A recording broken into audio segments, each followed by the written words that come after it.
Vamos a empezar por el pan preasado, que seguramente que aquí tenga el éxito que ha tenido en España. Con el tiempo se va a ir imponiendo, porque es muy fácil. Consiste en hacer dos asados.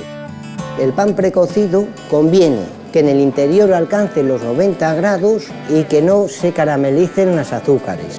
Normalmente con una temperatura entre 30 y 10 grados menos, dependiendo del tipo del horno. En un horno turbo la temperatura tiene que ser menor, incluso hasta 30 grados, y en un horno de aire con 10 grados menos sería suficiente. Dependiendo del tipo del horno, siempre una temperatura algo menos y que alcance, también depende mucho e influye mucho el volumen de la pieza. ¿Os acordáis que ahí tenemos preasados una pieza grande? Esa pieza conviene a una temperatura un poquito más baja que una pieza más grande y la mejor señal cuando en el interior alcanza los 90 grados. Tenemos que tener en cuenta varias cosas. Si nosotros utilizamos azúcar en la masa, hasta 80 gramos de azúcar por kilo de farina ya nos dan muchos problemas, porque ya coge mucho color la masa y dentro está líquido. Y aparte que el azúcar, como os comenté ayer cuando hablamos de ella, en la masa tiene el comportamiento de líquido y luego durante la cocción está mucho tiempo líquido, no acaba de licuar el almidón, entonces por lo tanto nos va a coger color muy rápidamente y dentro está licuado, no se ha formado el almidón, no se ha coagulado. Cuando utilizamos formulaciones, este tipo de productos, que la dosis de azúcar es más bien alta y el método que más recomendable y mejor calidad da es la congelación en pieza. Yo me acuerdo cuando empezamos a hacer el preasado en España que la panadería pequeña era un poco reacia a hacerlo, pero al final ha tenido que ir entrando por el aro. ¿Por qué? Porque es un pan muy cómodo, incluso panes que se elaboran muy poco en una panadería artesana.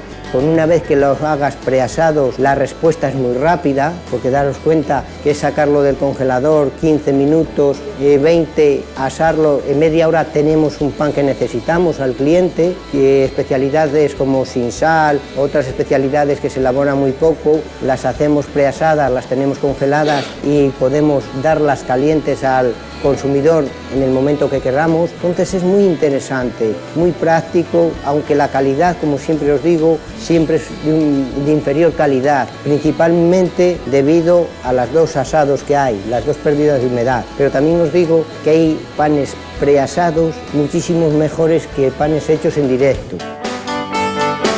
Entonces el pan preasado, la calidad va a depender del proceso que llevemos. Teníamos que tener en cuenta que la harina, pues eso, la harina es muy importante a la hora de hacer el preasado, que sea una harina que no le hayan dado la fuerza con la química, que sea una harina que tenga un gluten bueno. Es muy importante la actividad enzimática, el número de enzimas que tiene. Tenemos que tener en cuenta que el número o el índice de caídas, cuanto más bajo es, más enzimas hay, porque aquí no se hace mucha confusión la gente. Si tenemos muchas enzimas en la masa, lo que hacen, si el número es bajo, degradan el almidón convirtiéndolo en azúcar. Entonces, el tiempo de cocción, que hasta que se desactivan esas enzimas suelen ser unos 70 grados, está mucho tiempo el pan líquido y no coagula y no se forma la estructura. Por lo tanto, cuando hagamos un pan preasado, este índice conviene que sea el número alto, que quiere decir que tiene pocas enzimas. Yo, por ejemplo, he estado viendo sus harinas y está muy bien, el número está muy bien para hacer un pan preasado. Tiene 341, 350, que quiere decir que tiene pocas enzimas, que para este pan es ideal. La manera de conservar el preasado, refrigerado, sin congelar, pero herméticamente cerrado del aire. Manera mejor y donde mejor se conserva y más rentable y más se hace es congelado, como hicimos este. Sacamos el preasado del horno, lo dejamos que enfríe un poquito, tampoco que le dé la corriente al aire, porque la corriente al aire es uno de los mayores enemigos para el pan, tanto en masa como asado. Asado lo seca y masa pues cuartea y luego en el horno no desarrolla. Si lo congelamos, si hacemos como hicimos este, lo sacamos del horno, lo dejamos que se enfríe 35 o 30 grados y ya lo congelamos. Una vez congelado, tampoco mucho tiempo, porque os disteis cuenta que hubo algunos panes ahí que los tuvimos, que marchamos a almorzar y estuvo ahí el túnel funcionando. Tampoco es bueno ultracongelarlo mucho. En este pan ya está fermentado y está medio cocido, pero en el pan que no ha fermentado podemos llegar a quemar las levaduras y luego no fermentan. Luego, una vez congelado, en bolsas de plástico y en congelación y en caja se mantiene mucho tiempo. Otra variante que tenemos es el precocido en atmósfera modificada, que consistía en, una vez que está frío por debajo de 20 grados, unos recipientes, un plástico especial que hay y unas máquinas especiales van pasando, saca el oxígeno y inyecta un gas, y en esas condiciones sin frío se mantiene hasta 90 días perfectamente, sin frío. Este sistema se hace algo en España, pero resulta muy caro. Tanto el envase tiene que ser un plástico especial y bueno y es caro, y el gas es caro y la máquina es muy cara. Entonces hay algo de esto, pero no tanto como congelado. Congelado hay muchísimo más.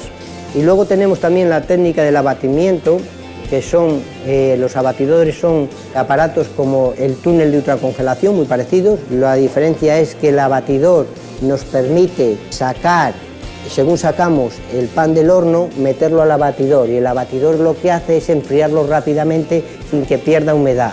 El abatidor es lo que nos hace, y con eso conseguimos que conserve toda la humedad el producto. En la panadería se está cada vez más haciendo ese sistema, lo que pasa que también es caro, ¿eh?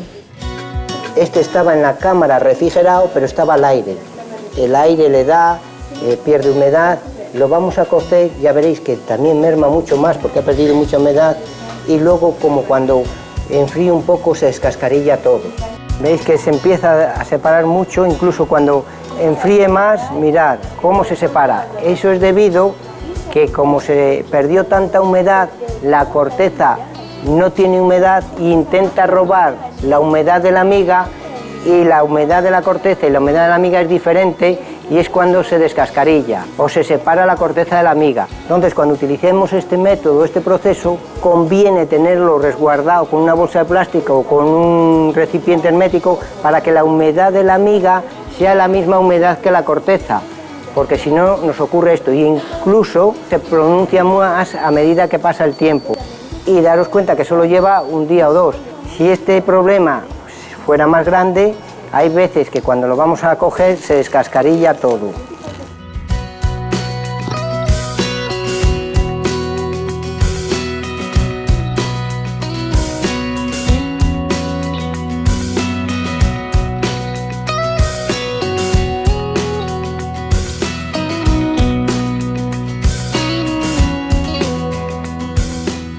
Vamos a hacer un amasado hasta conseguir una masa fina y elástica, bastante blanda. Dejamos reposar en bloque hasta que doble el volumen. Dividimos la masa.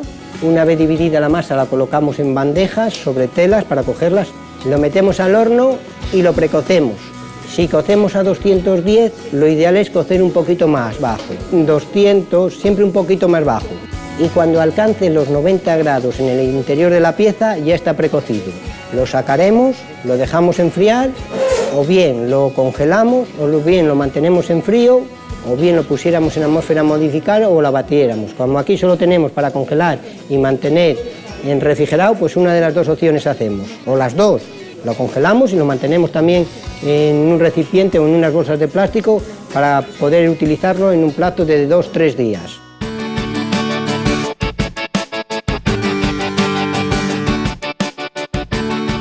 Mirad, este es el precocido que estaba del congelador, fue directamente al horno. Mirad qué crujencia tiene. No se diferencia, el único inconveniente es que en el horno se tira más tiempo. Ahora el otro que estamos descongelando, que en 20 minutos estará descongelado, va a quedar lo mismo que en este, lo único que en el horno va a estar menos tiempo. Pero mirad qué ventaja tenemos a la hora de ofrecer un producto al consumidor caliente y crujiente, que lo podemos hacer en un obrador o tener ahí depositado, y en 15 minutos o menos, o en 10 minutos, tenemos pan fresco y pan recién horneado.